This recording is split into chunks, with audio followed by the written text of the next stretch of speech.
Being plus size is a choice. Good question. 3, 2, 1,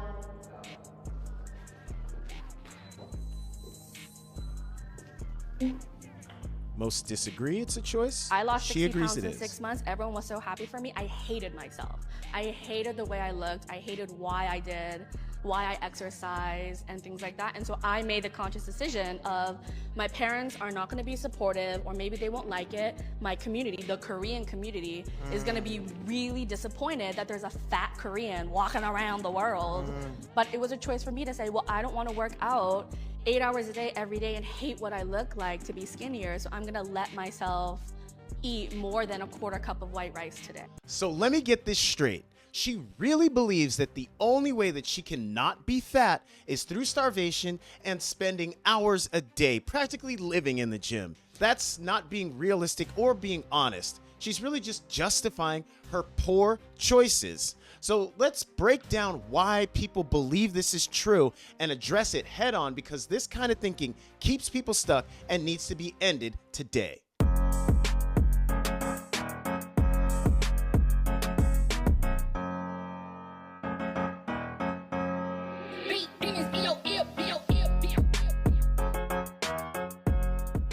What's up, YouTube, and welcome back to the channel. My name is Coach Achidi, and I'm here to teach you how to lose fat and, most importantly, keep it off for good. And if you've ever been told that being fat and overweight is completely your fault, or you've been told that being fat and overweight is not your fault, today's video is for you, because I'm gonna cut through all the confusion and break it down so you can get back in control and lose some weight and keep it off for good. So let's rewind the clip and really listen to what she has to say about why she made the decision to do what she's doing. I lost 60 pounds in 6 months. Everyone was so happy for me. I hated myself. Woo! 60 pounds in 6 months, that's a massive amount of weight to lose in a short amount of time. That's about 10 pounds a month, which is 2.5 pounds per week. A healthy average weight loss is usually about 1 to barely 2 pounds per week, and she was way over that, which tells me she was drastically under eating and forcing herself to move excessively every day. So I'm not at all surprised she hated the way she looked, she hated the way she felt, and she hated the reason why she was doing what she was doing. I hated the way I looked. I hated why I did, why I exercised, and things like that. And so I made the conscious decision of my parents are not going to be supportive, or maybe they won't like it. My community, the Korean community, is going to be really disappointed that there's a fat Korean walking around the world. So she felt a ton of pressure from within the home from her parents to be a certain size. And that was based upon her cultural group, her community of Koreans that also have a body image that they all kind of conform to, with some exceptions. And all of that pressure pushed her to use extreme exercise and extreme starvation to lose weight. But it wasn't because she really wanted to, it was because she was pressured to, and that made her feel miserable, and that's why she decided to do exactly what she is doing. But it was a choice for me to say, well, I don't want to work out 8 hours a day every day and hate what I look like to be skinnier, so I'm gonna let myself eat more than a quarter cup of white rice today. So that's where the problem is. Literally nobody told her that she needed to do this extreme diet and extreme workout to lose weight. That's what she chose to do. But by choosing that, she set herself up to be justified in either doing nothing or doing the complete opposite, because the plan she took on was a miserable plan that made her life a living hell. And so all she can do is the complete opposite and feel justified in doing that. You see, that doesn't work, and that's a big reason why so many people stay stuck. So let's talk about the question directly. Is being fat completely your fault? The answer is kind of complicated, because yes, your personal choices do matter, but so does your environment, so does your upbringing, so does your genetics, so does your hormones, so does the food environment that you live in. All of those factors together put some of the responsibility on you and also some of the responsibility off of you. Here's what I've seen in nearly 20 years of coaching real people through their weight loss struggles. The reason that they struggle, and most likely you also struggle, isn't from one single reason. It's actually a mix of about 8 different factors that layer upon each other.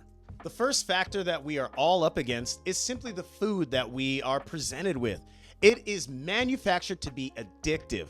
These food manufacturers have the perfect combination of sugar, salt, and fat that hits our taste buds and our brain and keeps us coming back for more. The second thing that happens is many of us were not taught proper eating habits or understanding nutrition at all. We weren't taught it in school. We don't really hear about it from our doctors. We are just guessing at it, and most of the time, we're guessing completely wrong. The next factor is simply using food for comfort rather than fuel.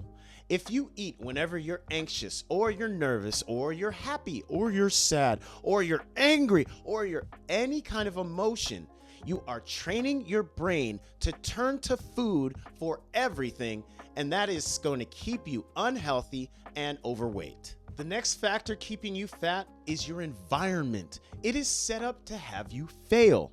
There's fast food on every corner, or you can order up fast food instantly on your phone. And let's not even address the fact that your home and your office are surrounding you with snacks at every turn. This means that willpower alone is not even going to come close to being strong enough to preventing you from giving in to all those temptations. Next, we have to address the fact that we simply don't move enough. We can literally live our entire life from our couch. We can work from a laptop, we can order groceries for delivery, we can have food delivered to us, and we can interact with our friends via FaceTime. So we never have to get up and move. And this lack of movement is a big reason why we accumulate so much body fat. Next, I do have to bring up the fact that your hormones and your metabolism do affect your ability to burn through fat. Your hormones are going to be impacted by too much stress or how much you sleep. And for women, perimenopause really plays a big factor in why it's so hard to lose fat. And for us men, we go through andropause, which also affects our hormones and makes it harder for us to maintain or even build muscle as we get older. But here's the thing. While yes, your metabolism and your hormones are a factor, they do not prevent you from taking action to correct them. Another factor we have to bring up are your parents, because you got their genetics and you also watched their behaviors. So you are going to inherit their eating habits, their lack of movement, their understanding of food and exercise and health. All of that stuff you inherited from their genes, and you also learned from their behaviors. So just because your parents are that way doesn't mean that you are doomed to always be that way. You can and should change your habits for the better. And finally, the last factor are all the BS solutions that you've been tempted to try or even tried yourself. You might have gone with the extreme diets like carnivore or vegan or going keto. You might be taking a whole host of supplements that take your money but don't do really anything. Or you might even be tempted to follow unrealistic and overly complicated workout programs. Some combination of all this snake oil is a big reason why you've tried and failed so many times to lose weight.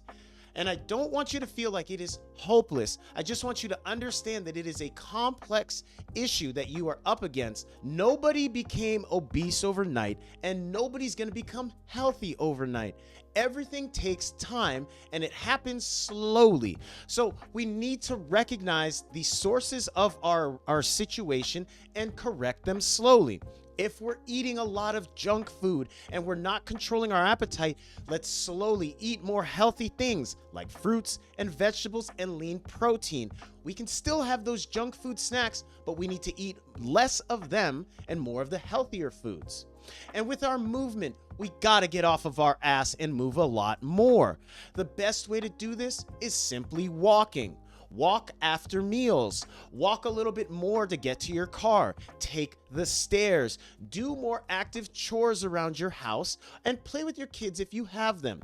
These are simple ways that take you from being a sedentary, lazy couch potato into someone who is more intentional with their actions.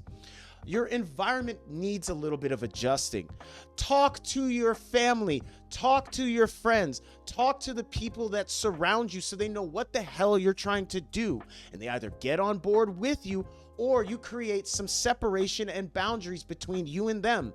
Because the more you spend around people who are against you and your goals, the harder it will be and the more you will struggle.